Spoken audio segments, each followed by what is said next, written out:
The following is one of a four-part series.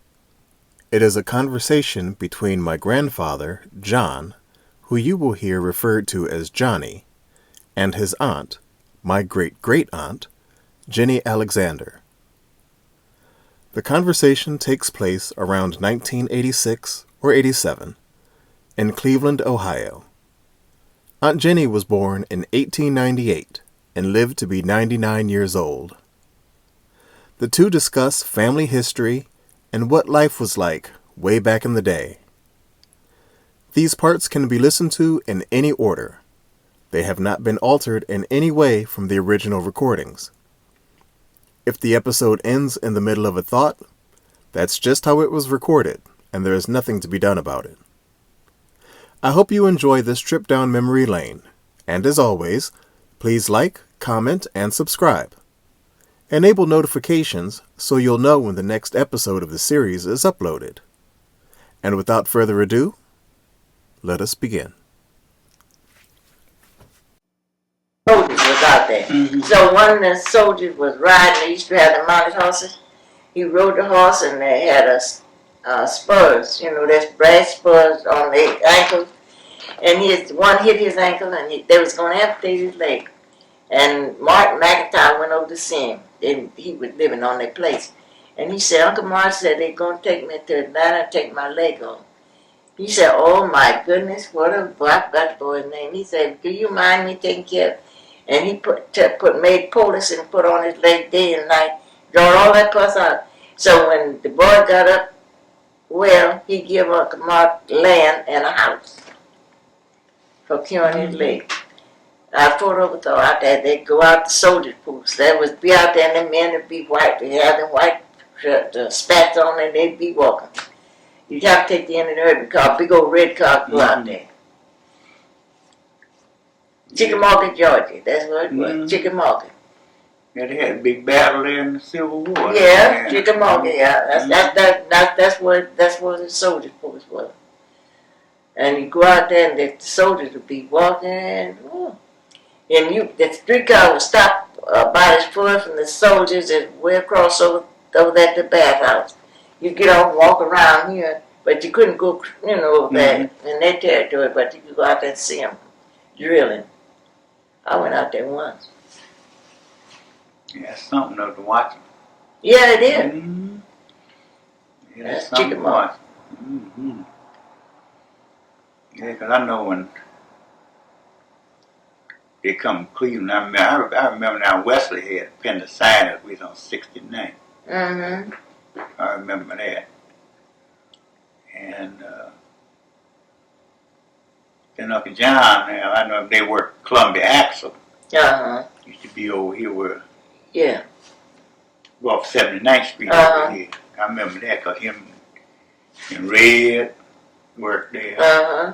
Mm-hmm. Uncle John was drinking then. Yeah. He was drinking real heavy then. Mm-hmm. And Frank, he was castle in there, always going to do more than anybody else and do nothing. Mm-hmm.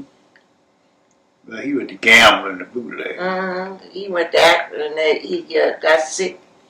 And John had taken me. I went Frank was going to fix somebody's car way somewhere in somebody Ohio. The police come and told me that he was down in the southern part of Ohio. And I told him that he lived in Twinsburg with my mother. So John had to take me to Akron, and we had him brought back from southern part of Ohio to Akron. And then after he got in Akron, then they sent him home. Then he got sick and they carried him to People's Hospital in Akron. Mm-hmm. But I remember he used to sell liquor. Mm-hmm. And he used to gamble. Yeah, Frank was a mess. Mm-hmm. They called him Castle in there. I remember one time he had a good streak going there one time because he bought a new car, bought a Jordan. Jordan Sports Roadster. Oh, I'm telling you, you know what? Frank was a good mechanic. If he would work on them, I know he used to grind the valves and them things be shooting up in the yard, but he wouldn't stay on the job. Yeah, he get a little money, he go back to gambling. Mm-hmm. Mm-hmm. Uncle John always worked. Oh, yeah, he did. Worked hard, John did. He always worked. Always stuck by grandma. I know the day Johnny was in that wreck, I was coming down Quincy, and this man got off the truck. Lady, I brought your chicken to you. And I didn't have much money, and I bought this chicken. And Will Ush and them was going to Twinsburg that night. And I said, I can't go because I ain't got no money. I just bought this chicken. And the man kept insisting that I had ordered chicken. I hadn't ordered no chicken, but I guess it was in order for me not to be in the wreck. And I bought the chicken. And the next morning, Mama called and told me. And Wesley and Walter and George, they went in to see John. They wouldn't let me and Mama in. Because I went in, I saw him that morning, Bedford House. Yeah, But they didn't let us in. Yeah, because I saw him, he was bleeding everywhere. Blood was coming out his mouth, out his eyes, out his ears. And Mr. Usher was conscious. Just had a compound fracture. And they thought, and he died later because they found out one of his ribs had punctured his lung. Oh my goodness. And they didn't find it, and I guess they didn't x-ray him or something in Bedford there, and he died from that. Got an infection in there and died from that. Uncle John was lucky though. Yeah, because I didn't think he was going to make it. That's what they said. And then Mama had to learn him how to eat when he got home. And walk. We used to have to teach him how to walk again. Everything, just like a little baby. That was something, wasn't it? It really was. It really was. I would have been in all them people got killed. Yeah, just that. Wasn't that something? All them people John and the little girl, I think, was the only survivor, wasn't it? Little girl. Yeah, little girl. Uncle John were the only ones that lived. That was a terrible wreck. That was. Just past Ford Road, too. Well, you know what? I would have been in if it hadn't been for that man selling me that chicken. And I didn't go. Always something turns up and it's just for the best and you don't know it. You would tell something on the bus about when you were a little girl going to cemetery and you were just laughing. Went on about on the train. Oh, when I went to cemetery. And you were laughing about somebody how y'all go to the cemetery and had the horses. Oh yeah, we would go in May, but everybody had to go to the cemetery and work, fill in the graves and everything. And one night, me and Mama was coming from Crowder, and there wasn't no lights, only moonlight. But when we got down in the valley, it was lit up. And on the side of the road looked like one of them, them cinnamon bears was on the side of the road popping bones. And I barefoot, I dumped a nail off my toe next to the big toe, and I was tore up. And Mama said, "Come on here." And we got out in the valley, it was on the right-hand side. This thing was popping bones, and it was lit up. You could tell it was pine needles, oak leaves, and everything. And Mama told me, said there was a bear over there in the woods on the road. But the bear didn't bother us. Didn't do nothing. Just kept on popping bones. And then went out there the next morning, you couldn't see nothing. Nothing was a ghost. And then, I'll tell you this, I'm going to say, Grandpa's oldest grandson, by Aunt Mandy, that was his baby daughter's son. His name was Jim. So he said, Grandpa said, I'm going to church tonight. Say, it's going to rain. Grandpa could tell he was astronomy, or whatever you call me now. You go out and look at the weather. He said, it's going to rain at 10 o'clock tonight. Well, Mama said, if she went by the crossroads, she said, put me out 50 pounds of flour, Mr. Brooks, and he did. He put it on the porch, and Aunt Fanny's son-in-law come by and picked it up on the mule and kept it to his house. Then me and Frank would go and take the red wagon and pull it home. Well, we went to church and coming back from Shiloh Baptist Church down the road, and we got past this grocery store, got the flour. The cemetery was on the left-hand side going east. And at that time, you had to have fence law. 1 year they had fence law, and next year no fence law. So they had sent the city in Roebuck and got one of them big iron picket fence was on the right-hand side. something come right across the road that was gray and almost touched the mule's mouth and went right through this picket fence. The mule jumped and said, yank, and my hair was wrapped. He stood up. I'm telling you, everybody was scared to death. It was ghosts. I never did have to go out no more at night. That's the truth. Lord, I'm telling you, when you get scared, your hair stand. And they didn't have no straightening comb. They just wrapped it. Mm-hmm. Lord, Johnny, you know we've come a long way, Johnny? Mm-hmm. Oh, my God. I told Walden, I said, we've come a mighty long way. Everything when I was a girl was done by hand. Mm-hmm. And, and they say they'd shear the sheep, you'd have to, if they wanted wool, and they had a spinning wheel. Mama had a spinning wheel, you know, she'd spin her own, spin the cotton and make thread. Knit your socks. Mm-hmm. The darning eggs. Huh? The darning eggs. Yeah. Dropping the sock of darning. Yeah, but they would, Mama would take and I'd have to card the bats, you know, take them like this and make them for the spinning wheel. And this was Mama get the spinning wheel, and that spinning wheel would turn and make thread out of that cotton. And then we'd have to wind it up on a ball. You know, they'd have a spool on that. That's what would take the thread. You know, when it get full, we children have to take it off and roll it, and then Mama put another one on there, and that's the way she made us socks, knitted gloves. Everything was done by hand. But if you take that spinning wheel and take that cotton, they've done that with wool too. Mm-hmm. If they want, and wool is hard to card. You know, the back, you have to card it and then roll it like this, and then they would spin it. Now that don't seem like it make no thread, but it do. Mm-hmm. They take that back and put it on there and that spinning wheel turn it, and when it gets through, it's cotton thread. And we'd have to roll it up in a ball. Then Mama would knit socks, mm-hmm. and then gloves for us to wear. That's what we did. Yeah. Then I card the mini back. Everything by hand. Yeah, mm-hmm. And then just like that fireplaces out there, that little cabin. Mm-hmm. Well, they had a 3-legged oven. And it was about this deep. And it'd have a round lid. You put that on this oven.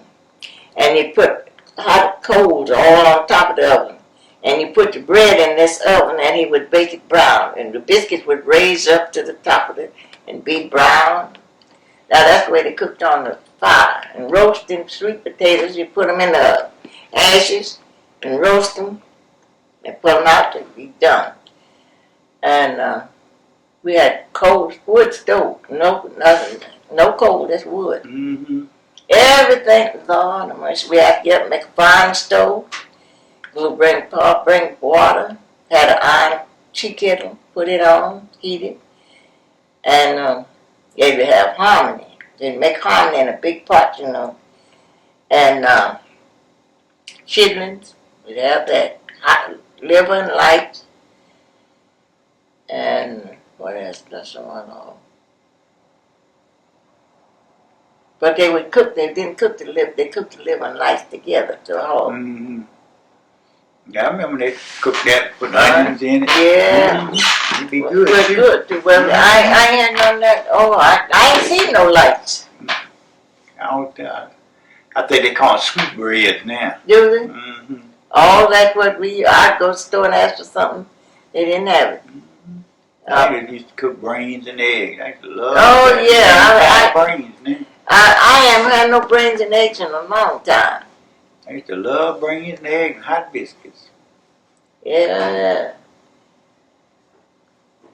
I used to see brains every so often. You don't see them now? No. You know what? When they burn the mountain off, they would, Blue Ridge Mountain was. They burn it off where the bears, the panthers, and the wolves would come there and go to the cane break. That's on the river. And sometime a panther would holler They holler like a lady. They dig a hole in the ground. And you think they're way off and they're close. And stick his nose down in there and holler. And Grandpa would get this, did you see that on TV, that ramrods where they had that's what Grandpa had, the two double barrel going up over the door. And they take and fill it and pack it, and Grandpa would shoot. And that, they smell powder, then they'd veer away from the house. Grandpa said, oh my, the dog would be the barking and everything. And wildcat, well, they call them bobcats. Mm-hmm. We have a dog. We take the dog. We think the dog could carry creation. Yes. Damn old coon dogs. Yeah, now they had a rabbit dog, coon dog, and a possum dog. All night, each dog that was in his own right. So Uncle Tom and them come down there when Pa was sick once, and they went rabbit hunting, and they killed 30 rabbits. We had rabbit stew. We had rabbit everything you can name rabbit. The last one they killed was a big king cutter. That's the biggest rabbit that there is, wild rabbit out there. Called them king cutters. We had rabbits, and everybody, cat, dog, and up their guns was cracking. I know you a sick of rabbit. Yeah, well, I'd have to clean them. Mm-hmm. And then, we put them in their truck in the spring. You know, a big jar. And put a board on and rocks on top of it, and this water run around it, and that kept that crop cold, and everything was fresh. That's the only way we had it. And you had to go down the hill to the spring. Spring was under a hill. Go right down the hill. I know one morning I went down. Grandpa would have to have a fresh water every morning. He said, the older you got, the bigger the bucket you got to carry water. So I went down there this morning to get the water, and there was a snake in the pail. The water monster backed it out. Snake, snake, snake. And I got the hole. Pa went on down there. I know you're going to kill the snake. Pa got on there, he said, you kill that snake. Every time I hit that snake, I know I jump out of that table. I hit that snake and I killed him, and after that I could kill a snake. But now they don't have that here. There was a rattlesnake and a rattlesnake pilot. If you kill one, the other one would come looking. They're looking for him. They say now. One day they killed a rattlesnake up to Mr. Daly Gregory. That was the principal of the country school. And they said, well, you better look out, because the rattlesnake pilot is coming. Now, about 3 days, the third day, you see him coming. And he'd have his head up, and they kill him. They killed both of them. I said, And one morning I seen some whippoorwill peas. Crowlers. Well, I went out to that store out Southgate, out to Fisher's, and they had some crowler peas, frozen peas. Now, that used to be the expensive peas when I was growing. Me and Frank was picking crowler peas and went out and was picking them, and there was a snake. And he was froze. He was stiff. We said, oh, he's dead. We just throwed him way over in the weeds. And when by 11 o'clock in the day, sun would get hot, the snake come to life and went crawling. But if they get caught before they get to their hole while they freeze. And he was stiff just like he was dead. Mm-hmm. And when the sun come out, it come to life. And I told Minnie, I said, I bought some crowler peas out there. They're good. Frozen crowler. Mm-hmm. And cooked them. But that's the largest pea and the expensive pea when I was a girl. I think there was $1.50 a bushel or $3 a bushel. They was really expensive. You had them crowlers, you had something. Big peas. Oh, Lord, mercy. Johnny, I'm telling you the truth. I'm glad I'm away from the country. I don't like nobody's country. Oh, my God, no. We'd have to go to work in the field, get up in the morning. Well, our lunch bucket was a tin bucket with a lid. You seen a tin bucket with a lid on it? Mm-hmm. They'd put greens in the bottom. They'd put some cornbread here and maybe sweet potato here. Now we going to the field to work all day. 12 o'clock, we'd be sitting down there eating greens and cornbread.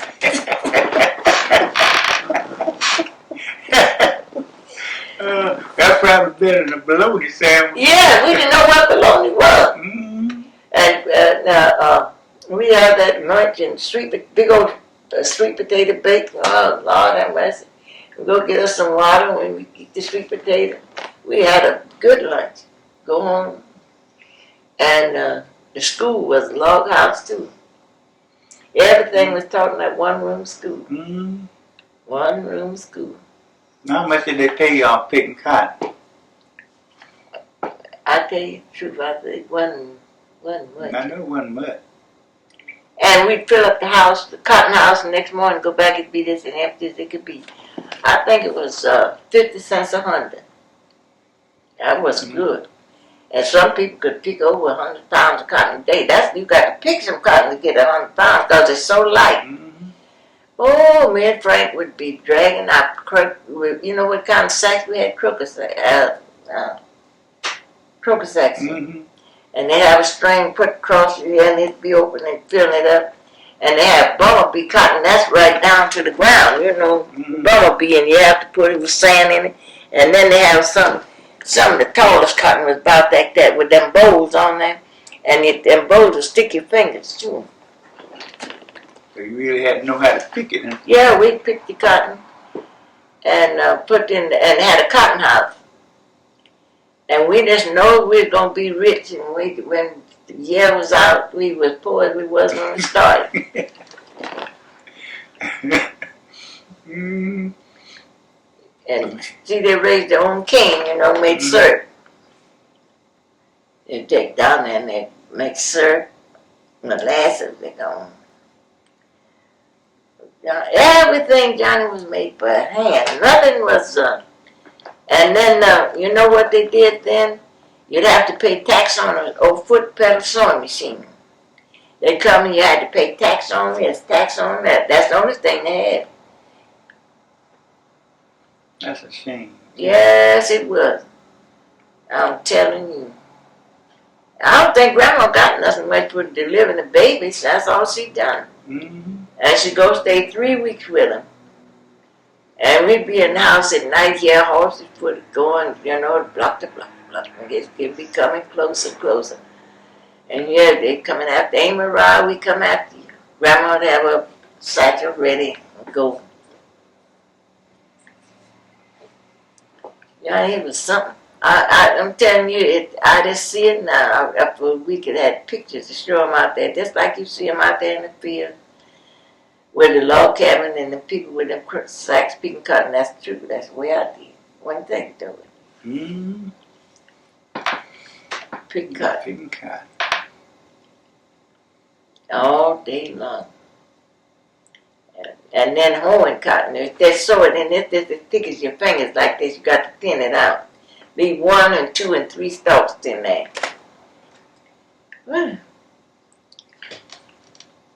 And then corn, you know, they'd have to thin it out. They'd sow the corn. And then he'd come up.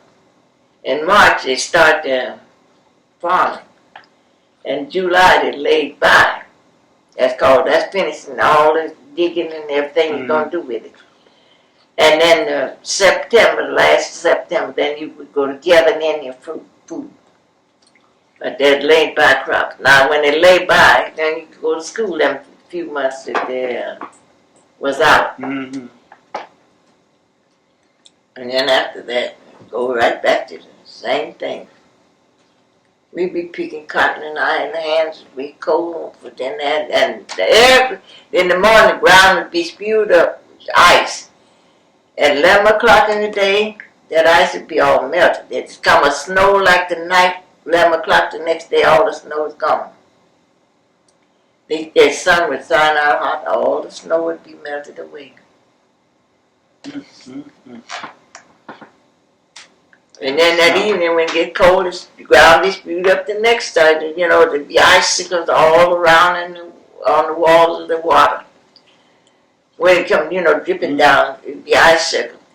And the next morning, the next day at 11 o'clock, the icicles would be all gone. You wouldn't know there was an icicle there.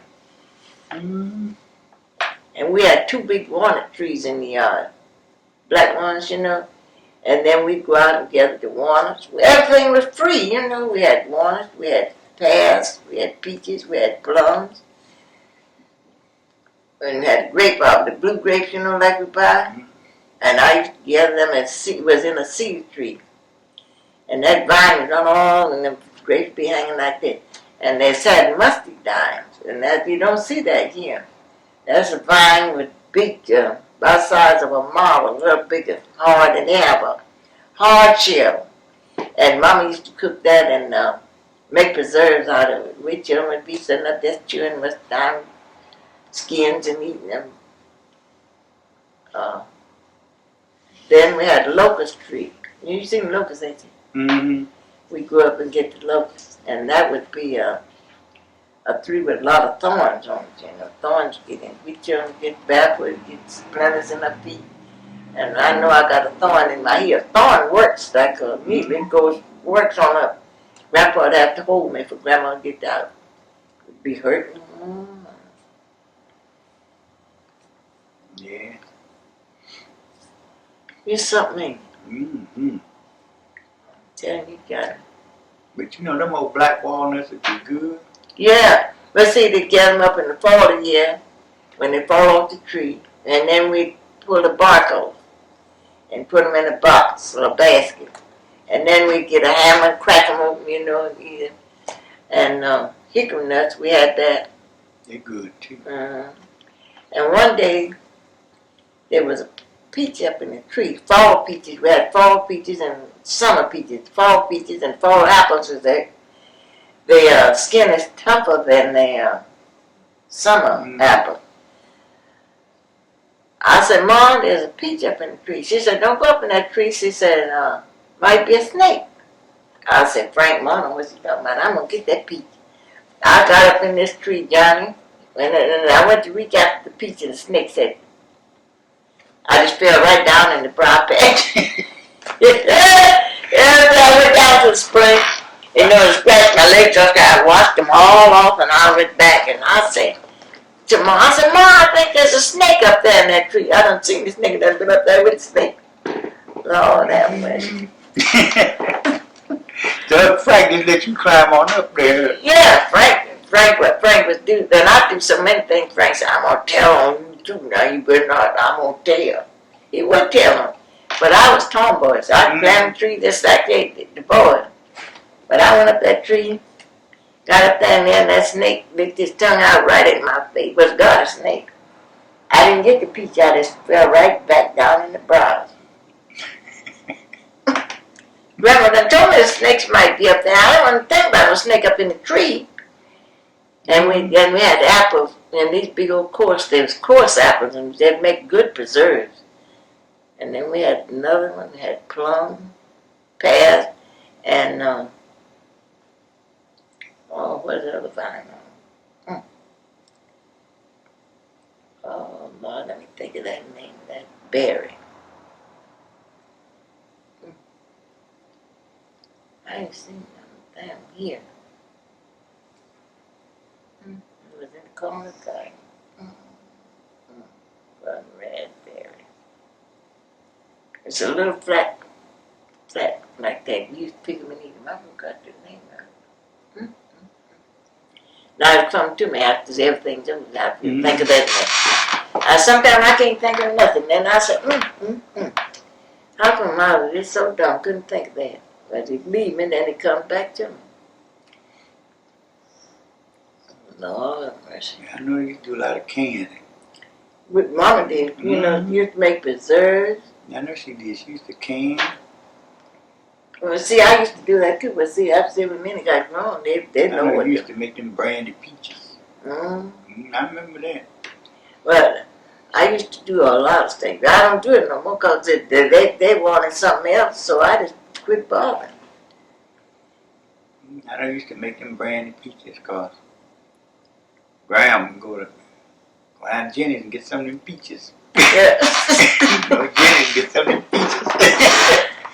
I used to have all that canning stuff, but I quit. But Mama used to love that. We used to be in the country and go get the sugar. That's all we had to buy was the sugar. All this other stuff was growing around there that's free. and they go out and mustard hunting out there, and they grow on vines just like grapes. And I ain't seen none. I told them, and somebody told me that some store had the dried muscadines, and I got asked. I think Glover's wife, mother told me. I'm gonna ask her what store is there, but they sure was good. We go get them and have them, the locusts. Now all that was free, Johnny. Mm-hmm. We didn't have to buy it. The only thing we bought was sugar, coffee, and rice. 3 things. And for cornmeal, we get the corn and shuck it in the hard, dry, and put it in a sack of corn. Take it down to the mill, and they grind it. And we'd have cornmeal. They take the wheat to the mill, and they have flour. And oats that was just give to the, and I don't think they give used oats for nothing on this for feed. Oh, where's Johnny? I just tell you the truth. I'm so glad I'm waiting to come down with you. John, it was more than a notion. Getting up every morning, going out there and working, and one lady, Sarah, they said that there was heavy dew in the morning. She'd go out and feed the stock, and she got her legs all wet, and they said she cracked the TV. Now if they had the TV, they call it consumption. Mm-hmm. Now, them people, Johnny, would last for years and years. Now, Miss Gossett, old lady Gossett had consumption, they said, and Grandma didn't let us eat everything but it. So Miss Gossett told her, me and Frank, come by. Say, Jenny and Frank, come here, I got some biscuits and hot butter. She made some biscuits and put sugar in them. And me and Frank and Grandma told us, we were scared to eat because scared we get consumption. Me and Frank took it, and we bowed and thanked Miss Old Lady Gossip for these biscuits and sugar. And we got way over in the woods. We took it up way up in the woods and give it to the ants.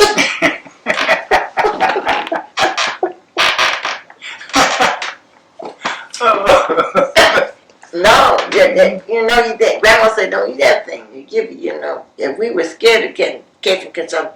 Now they call water consumption. Now this old lady, she got a deep call. She was raw, tall, and thin. And then they called it galloping consumption. Now they went real fast with that. I don't.